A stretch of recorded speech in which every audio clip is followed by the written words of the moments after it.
बहू बनी शेरनी। मीरा सोसाइटी में नई नई रहने आई थी। एक रोज उसकी पड़ोसन कहती है, हाय, मेरा नाम तमन्ना है, मैं पास के घर में रहती हूँ। आप नई आई हैं तो सोचा मिलाऊं। अच्छा किया, आइए ना बैठिए, मैं आपके लिए चाय लेकर आती हूँ।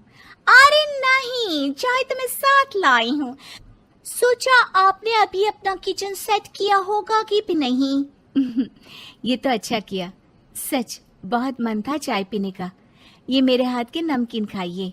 मीरा और तमन्ना में दोस्ती हो जाती है, लेकिन धीरे धीरे पता चलता है कि दोनों हैं एक दूसरे से बिल्कुल अलग। एक दिन दोनों पार्क में घूम रही थी कि एक लड़की मीरा को देखकर कहती है, कैसे रंग की साड़ी पहनी है, एक तो इतनी गर्मी, ऊपर से चटक रंग। कितनी गवार दिख रही है ना ये पीली साड़ी वाली। और बाल भी कैसे उड़े उड़े हैं। तमन्ना को गुस्सा आ जाता है। हाँ, तो उसके उड़े हैं ना, तुम लोगों को क्यों जलन हो रही है? और रहा सवाल साड़ी के रंग का, तो जरा फैशन सेंस ऑन करो। इस समर ये रंग ऑन फैशन है, समझी? वो दोनों लड़कियां तमन्ना से लड़ने आ जाती हैं कि अरे छोड़ ना, जी रहने दीजिए। हाँ, सही कह रही हैं, खराब ही तो है मेरे बाल और साड़ी, आप प्लीज जाइए यहाँ से। अरे क्यों इतना स्वीट बनती है तू सबसे? हर किसी को जवाब दिया करना। अरे क्या करना है, वो बुरा बोल रहे हैं तो अपना मुंह भी खराब कर ले क्या? ऐसा नहीं होता है, किसी की बुरी बात सुनने का मतलब है कि वो लोग सही बोल रहे थे। अरे किसी के बोलने से क्या होता है, हम क्यों अपना मुंह खराब करें? खैर, मीरा शांति से रहती, बच्चों को देखती खिलाती। उसका पति काम के सिलसिले से हमेशा बाहर ही रहता था, तो वो कोशिश करती कि उसके बच्चों को किसी भी चीज की कमी ना हो। एक रोज सास कहती है, अरे सारा दिन बच्चों में लगी रहती है। पता है बेटा यहाँ नहीं रहता मेरा, लेकिन मजाल है कि ये मेरा ख्याल रख ले। माफ करिए माँ जी, वो मयंक को स्पीच थेरेपी दिलाने ले गई थी, मैं अभी आपकी चाय बना देती हूँ। अरे चाय नहीं चाहिए, चाय पिला पिला कर मार दे तू। तेरे बाप ने बोला था कि शादी के वक्त 2 लाख देने के लिए, अभी तक 1 लाख दिए हैं, बाकी के पैसा कब देगा? बच्चे हो गए लेकिन दहेज पूरा नहीं दिया। माँ जी, वो पैसे उन्होंने मयंक के पापा को बिजनेस लगाने में जो मदद की थी ना, उसमें दे दिए थे। अरे वाह जी वाह, उसमें तो देना ही पड़ेगा ना, वो तो अलग से पैसे थे। तू रोज खाती है पीती है, उसके पैसे कहाँ से आएंगे? और ये तेरे बच्चे।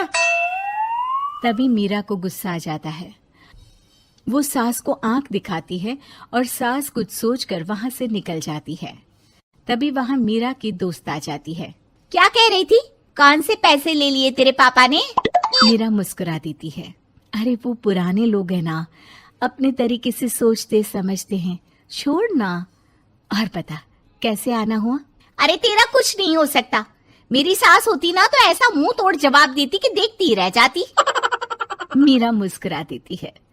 मीरा सारा दिन घर का काम करती, शाम को तमन्ना के साथ अपने बच्चों को लेकर पार्क में जाती, जहां दोनों के बच्चे मिलजुल कर खेलते। अच्छा तमन्ना, मैं कुछ दिन बिजी रहूंगी, हस्बैंड आ रहे हैं ना, तो अगर मैं ना आ सकूं तो तुम आ जाना बिना कुछ सोचे। मीरा घर आ जाती है, जहां पति पहले से ही मौजूद होता है। तो मोहतरमा, वक्त मिल गया पति के लिए? अरे आप तो कल आने वाले थे ना? हाँ, लेकिन सरप्राइज देने की सोचा तुमको। कहाँ गए थे बच्चों के साथ? अरे बस पार्क तक गई थी, बच्चों को खिलाने के लिए। वैसे अगर आपने सरप्राइज नहीं दिया होता तो मैं कुछ स्पेशल बनाती आपके लिए। अरे तुम्हारे हाथ की तो सिंपल दाल भी स्पेशल होती है। कुछ भी बना लो मीरा। मीरा का पति उससे बहुत प्यार करता था, वो उसे समझता था, लेकिन कभी कभी उस पर गुस्सा भी हो जाता था। अरे घर पर कोई है? कहाँ है मीरा? तभी तमन्ना के कान में मीरा के पति की आवाज आती है। यार बच्चे बच्चे, हमेशा तुम्हारा ध्यान बच्चों पर रहता है। चलो ठीक भी है, लेकिन मेरा भी तो सोचो। तुम्हें कौन सी शर्ट साफ करने को कहा था और तुमने कौन सी कर दी? यार पता नहीं ध्यान कहाँ रहता है तुम्हारा। जरा सी भी स्मार्टनेस नाम की चीज नहीं है, न बोलना आता है न समझना। मुझे आपने सफेद शर्ट साफ करने को कहा था, ये सफेद ही तो है।